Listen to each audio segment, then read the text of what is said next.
A very good evening to our viewers. Thank you for joining us tonight on the evening review.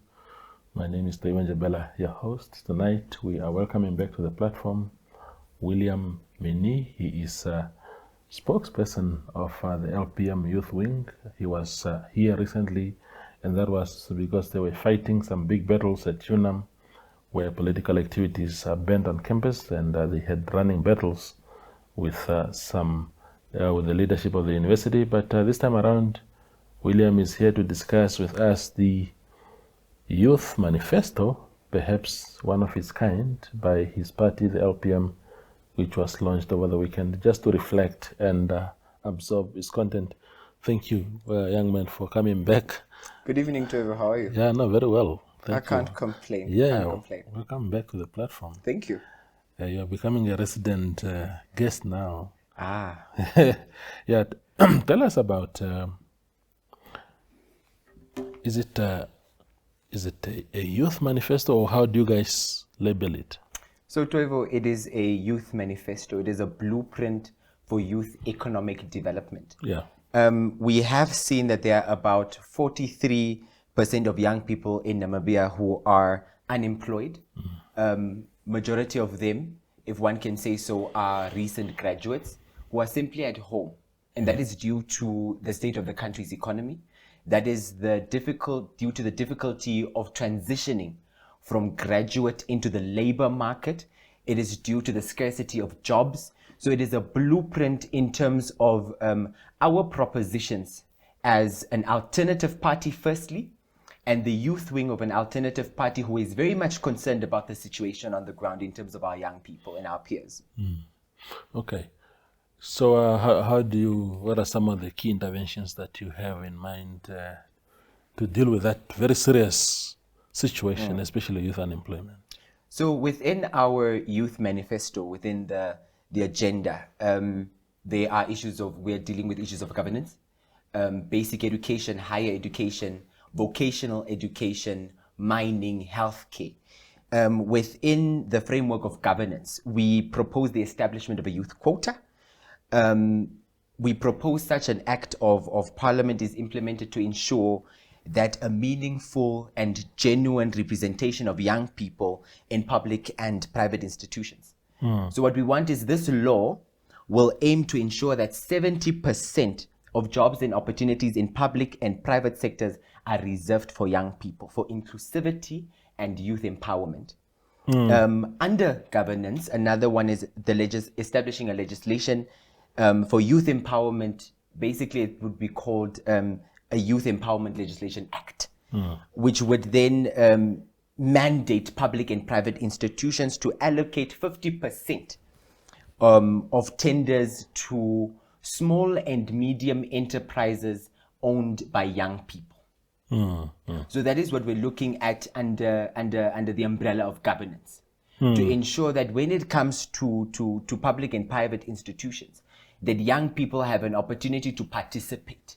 Because currently, as we see it, we are very much left out, and I don't think it's something to hide. I don't think it's something to beat around the bush about. We are excluded, and I believe that is due to a capitalist system, and the system was never designed for us to be included. Hence, you can see that we have people over the age of 80 running for public office and not making space for young people. You see older people, very old people, still in private institutions, also still in public institutions, refusing to leave because they simply don't want to make space. However, we do within our population demographic, there's a lion's share of young people. And those young people need to participate and to penetrate the space. However, there isn't any space created. Hence, we propose this in terms of governance. These particular acts, these particular legislations, just to provide space and to make sure that our young people are empowered economically. Yeah. You see, William, I have a problem personally with issues of quotas. That's why I'm one of the harshest critics of, for example, the gender, the 50-50 gender thing. in parliament and some political parties in our country, because I find the quota systems to be very undemocratic. Because, especially where elections are concerned, William here is elected, and then, we voted for you, and then because of your gender, somebody who has lower votes than you could actually eclipse you on the list, for example, to parliament or whatever. The same issue that I have here is that young people, like you said, make up the lion's share of our population. Yes. The Namibia Statistics Agency says 71%, 71.1% of the population is young people. Why do you need quotas? Why don't you just do things organically? We saw, for example, this year alone, we saw what happened in PDM. The Central Committee of PDM is young people, predominantly. SWAPO, the Electoral College, recently produced some upsets created by young people, and so forth and so on. 900,000 people of the registered voters are young people. Why don't you just do things organically? Why do you need to be wheelbarrowed into those things? We don't basically view it as wheelbarrowing. As a youth command, we chose the quota system for a particular reason, and that is to make sure that even in that, you say it's undemocratic, but we say it is to distribute, to make sure that it is fair, to ensure fairness in the process of allocation for young people. We say 50%. Yeah. 50% of tenders for small and medium enterprises must be allocated to young-owned SMEs. You see the problem with that, with a proposition like that. Now, institutions will be, the tender board, for example, will be forced to take a William company because it ticks Simply, off. it is just a young person. Because it ticks off the youth box. What we must also understand is because it's the same thing we have, the black economic empowerment, all these things. I show up, I say I'm black, and then suddenly I'm just, unqualified and stuff like that. No, Twevo. We're not saying just because you're a young person, you deserve to be allocated a tender. That is not what we're saying. What we're also calling for, because we don't want to produce lazy young people. We don't want to produce lazy, incapacitated, incapable young people. So what we're saying is, when we talk about 50% allocation of things like tenders, what we're saying is we also want young people to come up with proper entrepreneurship ventures to make sure that even if you're a young person, that particular business of yours must still be proper. Because we just can't be, because you're a young person, you are entitled to it. We're not empowering entitled young people. We are empowering young people who want to actually penetrate the entrepreneurial space and simply need an opportunity to do so with a viable business idea, with a viable business plan, with a viable registered business that actually meets each and every requirement. And the requirement must not just be that you're a young person under the age of 35. That is not what we're saying as the LPM Youth Command element. That's not what we're saying at all. Okay. Because we cannot, because you see, the problem also is, Twevo, if we had done that, if we say that just because you're a young person, you deserve a tender, 50% from the tender allocations, then that means that we are simply promoting you into the business arena, but we're promoting you to mediocrity. And that's not what we're saying, because we don't want that. Because then we would be cultivating and empowering mediocrity and a generation that is simply entitled. That's not what we're saying. We want young people that can actively participate in the entrepreneurship space. I hear you. So, again, I'm being a devil's advocate here. Go ahead. You always are. For me, the attitude should always be that there's a level playing field for everybody. Of course, I'm not naive to the fact, for example, that young people coming out of university with brilliant business ideas, but without collateral, for example. You don't have an asset base to use as collateral to access a DBN loan or whatever. That aspect I understand. Yes. But aside from that, I just think that we must create an organic level field, and whoever is having the merits that are required goes through. I see, for example, here. But Toivo, no, I'm going to stop you there. I'm going to stop you there. Yeah, please proceed. Because you have young people who actually want to enter the space, who actually meet the requirements, but we know how tender allocation works. You think tenders, really, William, you want to tell me that? We know how it works in this particular No, country. I get you. But you want to tell me, really, that age plays any role in how you dish out tenders to people? I don't think anybody looks at age.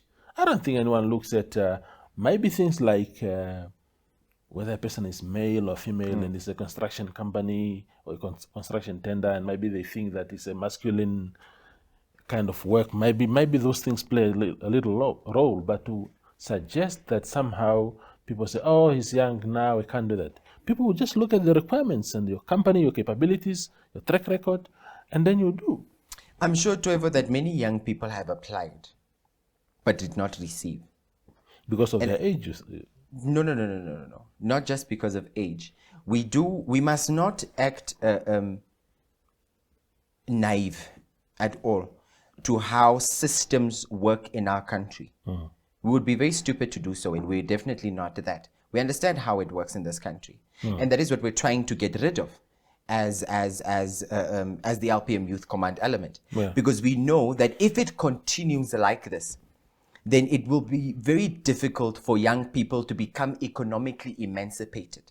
And what we want is for an economically strong youth population. That is what LPM wants. That is what the LPM government wants. If we are elected into government, when we're elected into government, actually, that is what we want. Because if things continue the way that they are, then young people are never going to get a seat at the table if they are not politically or economically connected to the correct people. Let me ask you, William, here.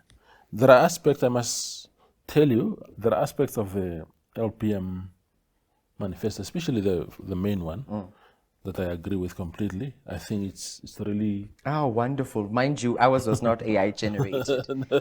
Ours wasn't AI generated. Yeah. Some of us had sleepless nights researching and writing that manifesto. I hear you, and it showed. But when you say, for example, that you are proposing 40% of tourism concessions to be allocated to young people, that is one. Then you are proposing you see, the things that I agree with from your own, the youth manifesto of your party, the things that I agree with, for example, is where you talk about comprehensive funding mechanisms and the immediate accreditation of the College of the Arts. I think that is empowerment. That is genuine empowerment. You talk about developing a specialized curriculum focused on cattle farming. We are a cattle farming country. Yes. I agree with that. And also where you spoke about sport, pushing for the creation of a professional league, I suppose is the football league. Or in fact, he says across all codes, which is even better. Those things for me, those are the real empowerment things. Invest into schemes, allow people to thrive because the ground has been set. Not these things of say, oh, hi, my name is Toivo, I'm young, I need a concession of some sort. That I don't agree with. But let's address that question when we come back from the break. we go for a short break, and then William here will address those questions.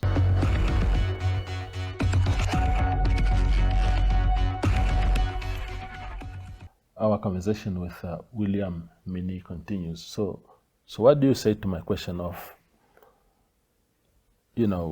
that investing in young people's future, sport, creating facilities stadiums and golf courses, I suppose, whoever plays in that kind of space, investing in their education to make sure that when they emerge out of the UNAMs of this world, the College of the Arts of this world, they can compete equally with others.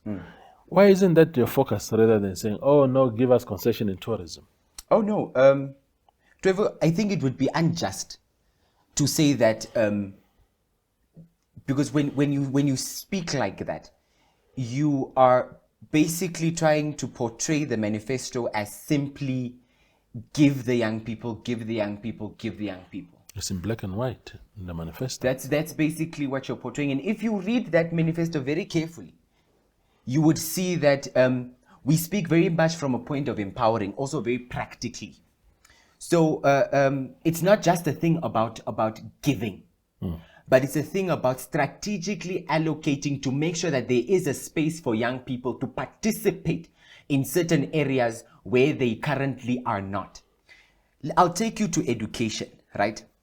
So if you look at our current education system, even this revised one, what type of young people, what type of learners, future students, future employees are we currently cultivating, especially in the basic education sector? If we look at the LPM Youth Command Elements manifesto, and I want to start from grassroots level. If we look at our proposition in terms of basic education, we say we want a competence-based curriculum that focuses on enhancing practical skills of young people, of learners in specific fields of interest, and also highlighting that we want a full-on participation of STEM within the curriculum as well. Our current curriculum cultivates very lazy young people also. Trevor, tell me why in our basic education curriculum we have learners who are being taught how to draw locusts. You spoke about agriculture here. What if why do we have all across the board, every young person in that class is being told to draw a locust? Why? Is it my interest to enter agriculture? No. Is it John's interest to enter agriculture? Yes. So why don't we focus on learners like John, Maria, and Cairo, who have an interest in agriculture? Why don't we have an education system that focuses on particular skills for specific young people who want to enter different fields? That is the problem that we have. So we are proposing on grassroots level a competence-based curriculum that will enhance the skills of each and every learner in the field that they can thrive in. That's how we want to start with the reform. So currently, if I bring you back to you alluding to the fact that we want to cultivate a culture entitled. A culture of entitlement, yes. That's not what we're doing. Could never be the LPM Youth Command Element. We are not like the Sopo Party Youth League. That's not what we do. Could never be us.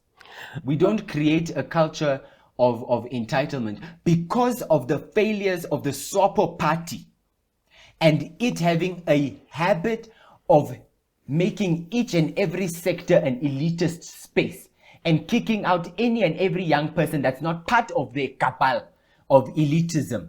We are saying that in the presence of the LPM government, we say allocate 50% or 80% to young people, reserve it for young people. We are saying reserve it for young people.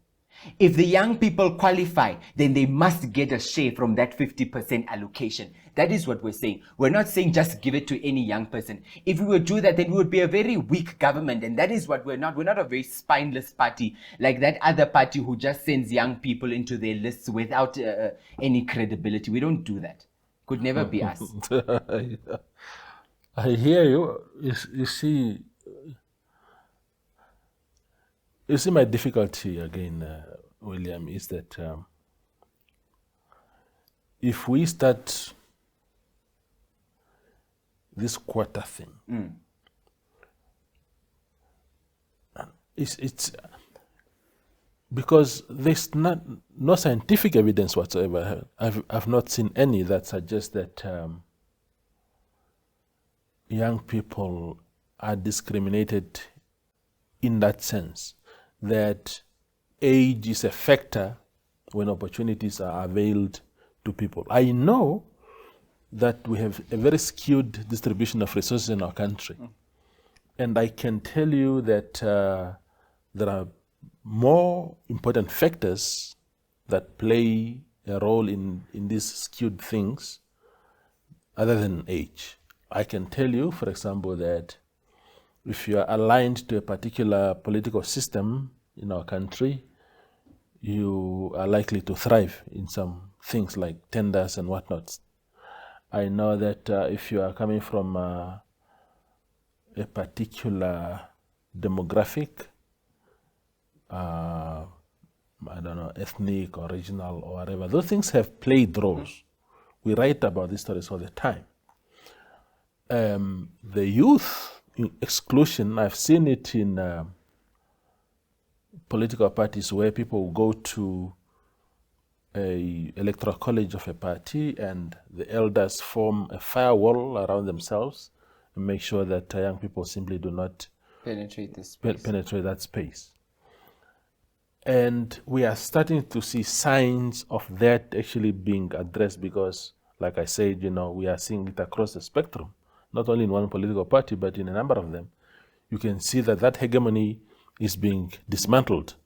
So young people are actually capable of organically penetrating spaces. But as long why as don't we work on that strength? No, but Toivo, as long as the elders have this firewall, and mind you, they won't let their firewall down, not anytime soon, especially in certain sectors, but it's not up to them. So who leads? Young people have the power. You have numerical power. You are educated. You are energetic. So who closes the door? Why must you beg elders to make provisions for you? Who closes the door?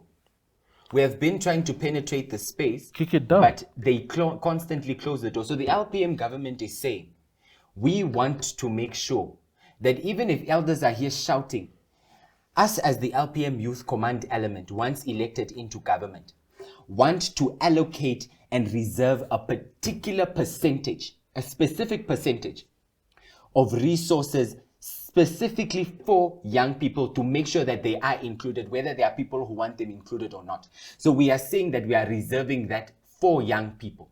And that's what we're going to stick to. So Toivo. So let me put this question to you, William. If you believe so much in quotas, what are you telling your party leaders right now insofar as going to parliament is concerned? Since you believe in quotas, are we going to see LPM having Mr. Swartboy and another, assuming, for example, that you have 4 seats now, assuming that you're getting 4 again, or 6, are you going to say that 3 of those, 50% of those people must be young people, or you are just asking others to do it while within your party? No. Here, Toivo, I'm going to come in. The LPM issued a directive. Leadership, founding executive convention together with PAC, issued a directive and said, because there is a lion's share of young people in our country's population demographic, we are going to say 70% of our parliamentary list will consist of young people under the age of 35, because we believe in young people taking up the mantle of leadership and actually learning leadership on the ground, not these things of waiting 20 to 25 to 35 years in order to become a leader. We don't do those things that certain parties do where until 60 you are youth and only at 60 you can start leading. We don't do that. So you will see a significant majority of young people under the age of 35 on our parliamentary list. And I guarantee you that because you'll see it in the next 2 weeks. No, yeah. So I get that. But even that for me is problematic. Why? Because... Why are you so against young people being given opportunity? No, I'm against young people being wheelbarrowed because... No one is being wheelbarrowed. We're following elective conferences. Because when you are wheelbarrowing people, you are assuming that they are incapable of making it on their own. And it for was me, wheelbarrowing, and for me, Toivo, that is if it was wheelbarrowing, then the party could have said they are appointing young people onto the list. No, no, no, no, no, no, no. We are making sure we have elective conferences spearheaded by an independent election management unit who will go into each and every constituency, because we follow a system of federalism. We believe in federalism. So there will be representation from each and every constituency. yes. So young people are being encouraged by that directive to say, you guys must mobilize and ensure that through the elective conferences, you get onto the list. No one is being wheelbarrowed. Not even I'm being wheelbarrowed. William, thank you for coming. Thank you so much. And thank you for defending your ideas. I do not agree with part of them, but that is how society must be. Some agree, some are not, but it's about persuasion. So we appreciate your time. Thank you so much, Trevor. Yeah, that is William Minnie. He is a spokesperson of the LPM Youth Command, defending, of course, and in fact putting to us the ideas that they have, the demands that they have as LPM Youth, as far as the national resources of our country are concerned. Thank you for watching.